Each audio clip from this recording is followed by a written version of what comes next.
नमस्कार दोस्तों, मैं हूं आपका दोस्त संचित। स्वागत करता हूं नॉलेज गेट प्लेटफॉर्म पे। ईएमआरएस टीयर 1 का रिजल्ट आ गया है। कट ऑफ उम्मीद से काफ़ी हद तक ऊपर गया। काफ़ी लोगों के रिजल्ट थोड़ा शॉकिंग है और मेरे लिए भी थोड़ा शॉकिंग है, स्पेशली टीजीटी की अगर बात करें तो। इस वीडियो के अंदर स्पेसिफिकली पहले एनालिसिस करेंगे रिजल्ट का, specially for computer science students. Then वो स्टूडेंट्स जो ऑब्वियसली संख्या में बहुत ज़्यादा हैं, जो कट ऑफ क्लियर नहीं कर पाए हैं, उनके लिए एक 5 पॉइंट एजेंडा बताने वाला हूं कि क्या आपकी फ्यूचर स्ट्रेटेजी होनी चाहिए, क्या आपका एक्शन प्लान होना चाहिए।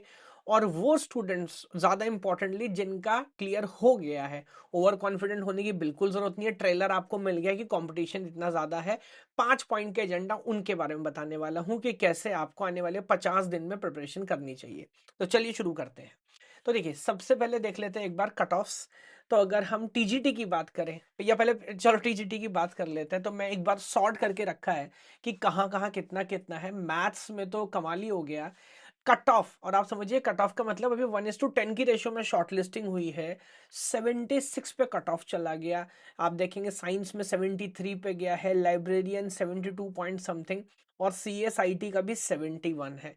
तो मेरी उम्मीद से भी एकदम परे। मैंने नहीं सोचा था कि 71 तक कट ऑफ जा सकता है, बट अभी गया तो गया, क्या कर सकते हैं, है ना। दूसरी तरफ अगर पीएचडी की बात, पीजीटी की बात करें तो रिलेटिवली ऑब्वियसली इतने हाई कट ऑफ नहीं है, बट फिर भी आप देखेंगे सीएसआईटी का जो कट ऑफ है वो कहीं गया है 62 पे। मैथमेटिक्स में यहाँ भी 67 पे। तो एक तो खैर जनरल अंडरस्टैंडिंग है, नॉट सीएसआईटी, बट जो कोर सब्जेक्ट्स हैं उनमें तो कंपटीशन बहुत ही ज्यादा है। और समझिए कि आप बेरोजगारी कह सकते हैं, और समझ सकते हैं कितना टैलेंट पूल हमारा वेस्ट हो रहा है कि वैकेंसीज आती नहीं है, बच्चे लगातार लगातार तैयारी कर रहे हैं, और ये कट ऑफ उस बात का एक एग्जाम्पल है कि इतनी ऊपर कट ऑफ जा रहे हैं। बट अभी जो है वो है, कट ऑफ से आगे सीखा जा सकता है, फिलहाल का सत्य यही है।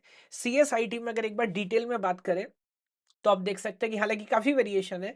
अनरिजर्व कैटेगरी जनरल के अंदर 71 है, बट ये भी कुछ कम नहीं है। उसके बाद देखेंगे ईडब्ल्यूएस में 60 है, ओबीसी 62 गया है।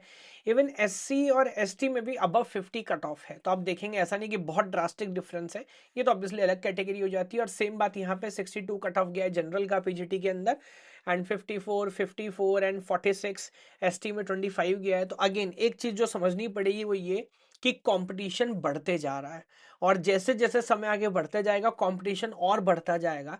हमें इसके लिए क्या करना चाहिए, क्या कर सकते हैं, बात करता हूं। तो देखिए, 5 पॉइंट एजेंडा पहले बात कर लेते हैं उन लोगों के लिए जिनका कट ऑफ क्लियर नहीं हुआ। सबसे पहले तो मैं आप लोगों पे प्राउड फील करता हूं, है ना। मैं ये आपको बोल रहा हूं बिकॉज इंडिया के अंदर गवर्नमेंट जॉब की तैयारी करना अपने आप में एक हिम्मत का काम है ना। पेपर भरना, पेपर लिख के आना, उसके लिए तैयारी करना, कट ऑफ क्लियर होना ना होना बात की बात है। बट 100 में से 100 नंबर इसलिए कि आप पहले ईमानदारी से मेहनत करके पेपर लिख के आए हैं। अब कुछ बातों को जो मैं ध्यान देना है आगे के लिए, जो मैं बात ऑलरेडी आपसे बोल रहा हूँ, सर कंपटीशन बहुत हाई है, ये आपको समझना पड़ेगा। 71 अगर कट ऑफ जा रहा है टीजीटी के अंदर, तो आपको समझना है कंपटीशन कितना हाई है। और मैं तो रोज एस्पिरेंट से बात कर रहा होता हूँ, तो ऐसा नहीं कि कोई भी उठ के पेपर दे रहा है। सर वो लोग जो ऑलरेडी गवर्नमेंट जॉब में है, कल मैं बात कर रहा था एक एस्पिरेंट से जो ऑलरेडी इनकम टैक्स में जॉब कर रहा है, बट वो कह रहा है कि नहीं मेरे को टीचिंग में आना है। ऐसे लोग जो ऑलरेडी प्रिपरेशन इंजीनियर हैं, वर्किंग प्रोफेशनल है, सॉफ्टवेयर इंडस्ट्री के अंदर काम कर रहे हैं, वो लोग यहाँ पे प्रिपेयर कर रहे हैं। वो लोग जो ऑलरेडी गवर्नमेंट जॉब में है और उसमें इंप्रूवमेंट करना चाहते हैं, वो प्रिपेयर कर रहे हैं, है ना। तो कंपटीशन बहुत हाई है। अगर आप सीरियस हैं और आप इस जॉब को एस्पायर करते हैं, फ्यूचर में टीचिंग में और भी जॉब आती रहेंगी, बट कमर कस लेनी है, हिम्मत छोड़ने से नहीं होगा।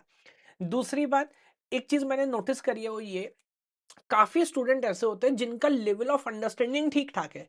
क्लास में क्वेश्चन पूछ रहे हैं, बच्चा जवाब दे पा रहा है, सारी चीज समझ पा रहा है, क्वेश्चन सॉल्व कर पा रहा है, बट एग्जाम में उस नॉलेज को वहां दिखा के आ पाना, वो थोड़ा सा मुश्किल हो जाता है। बच्चा मतलब डिप्रेशन तो नहीं बोलूंगा, एग्जाम एंग्जाइटी हो जाती है, प्रेशर हो जाता है, हम सिली मिस्टेक कर रहे हैं। अभी ऐसे कितने सारे स्टूडेंट्स हैं जो मैं जान रहा हूँ 65 से ऊपर है, बट 2 नंबर, 4 नंबर, 5 नंबर से कट ऑफ रह गया, और बता रहे ये सिली मिस्टेक थी, ये 3 क्वेश्चन हमारे छूट गए, या ये हमने जल्दबाजी में गलत कर दिया।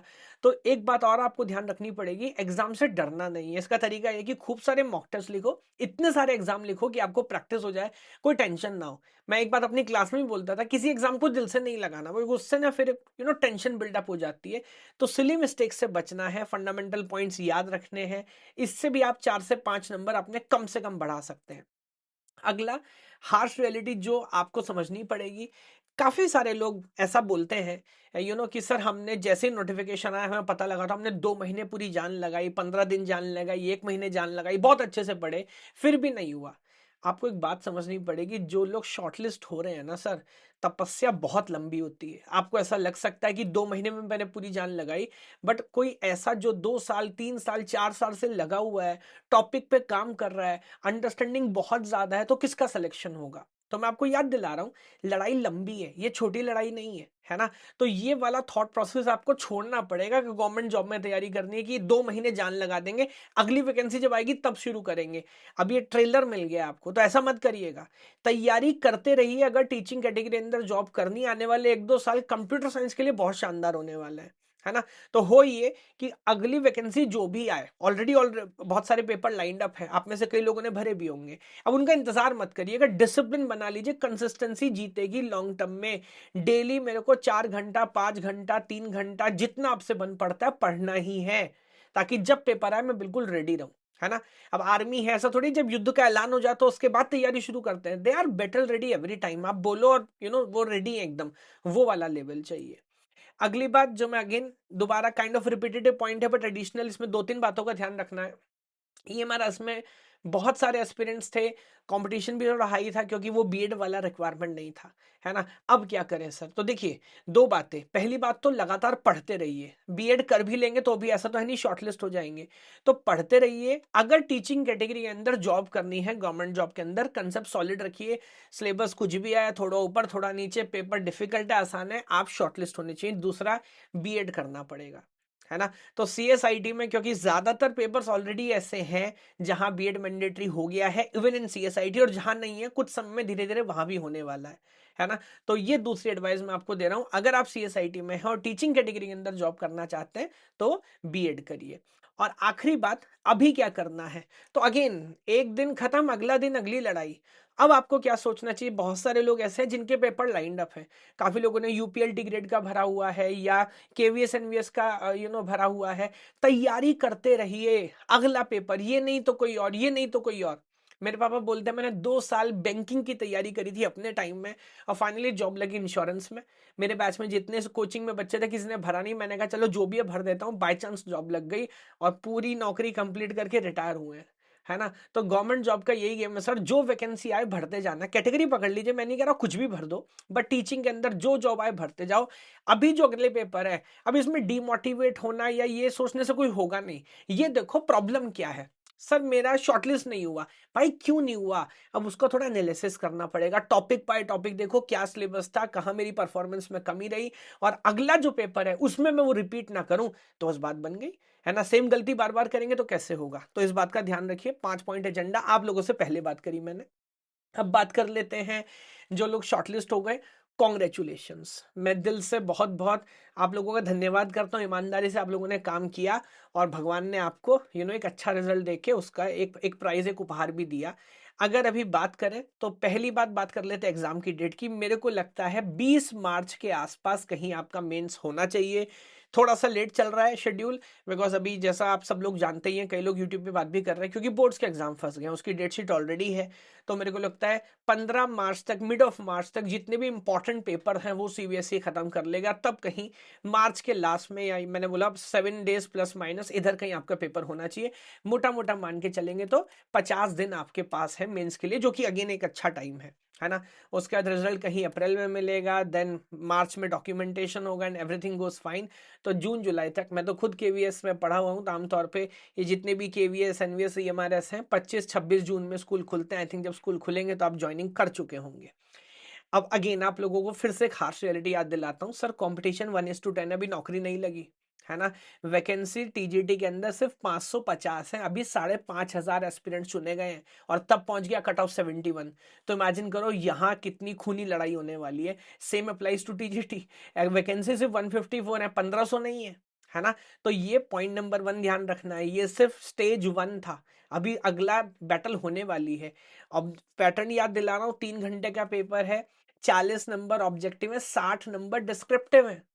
लड़ाई का मोड ही डिफरेंट हो गया, समझिए। अब तक पहाड़ पे लड़ रहे थे, मान लीजिए रेगिस्तान में लड़ना है, उसके लिए अलग से सोचना पड़ेगा, अलग से काम करना पड़ेगा। पॉइंट नंबर 2, सिलेबस देखिए। तो मैं बोलता हूँ अगेन, बहुत ही बात ये नहीं कि सर सिलेक्शन क्यों नहीं हो रहा या कैसे होगा। भाई सिलेबस देखो, हो जाएगा।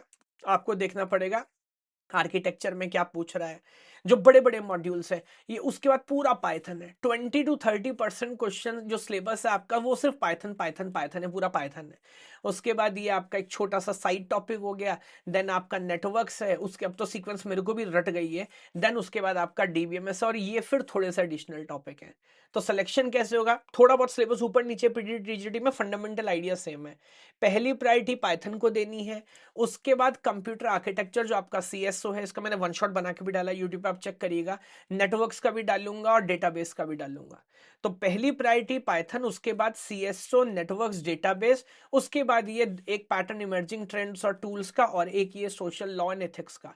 जब ये अच्छे से क्रैक करेंगे तब होगा सिलेक्शन, इस बात को समझना है ना। तो सिलेबस मोटा मोटा से मैं फिर भी याद दिला रहा हूँ, 5 पॉइंट आप लोगों के। पहला तो थोड़ा हम्बल रहना है, ऐसा कूदने मत लगिएगा। कुछ लोग बहुत, अरे भाई तेरा नहीं हुआ कोई बात नहीं, ज्यादा ज्ञान मत पे लिए।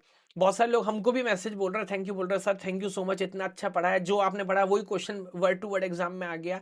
मैं आपकी थैंक यू एक्सेप्ट करता हूं, बट इसमें आपकी मेहनत ज्यादा और उससे ज्यादा ऊपर वाले की मर्जी है ना। तो हम्बल रहना है, बहुत ज्यादा कूदना नहीं है, अगली लड़ाई में जुट जाना है।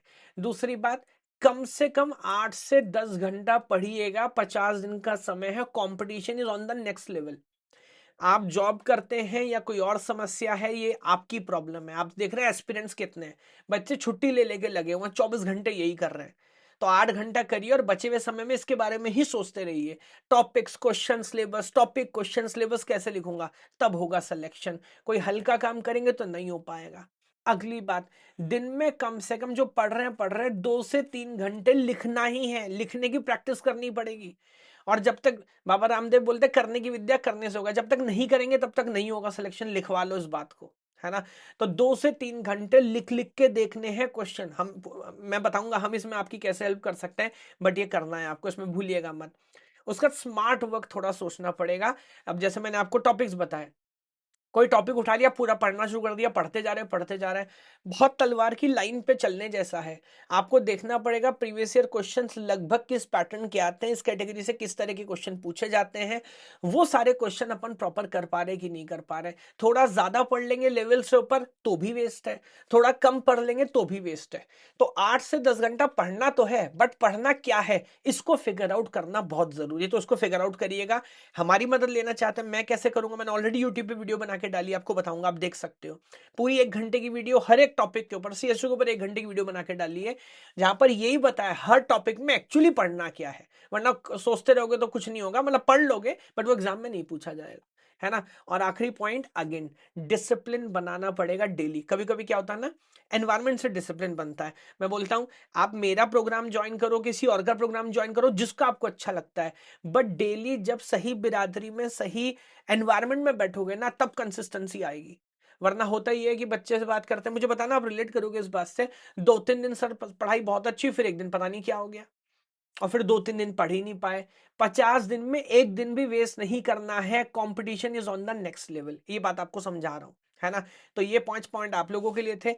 मैं 2-3 पॉइंट आपको दिखाता हूं कि किस तरह से मैं सिलेबस की बात कर रहा हूं। जैसे अगर हम ईएमआरएस की बात करें, टीचिंग कैटेगरी के जितने एग्जाम है, केंद्रीय विद्यालय आप देख सकते हैं अपने पोर्टल का, आपको सिस्टम समझा रहा हूं।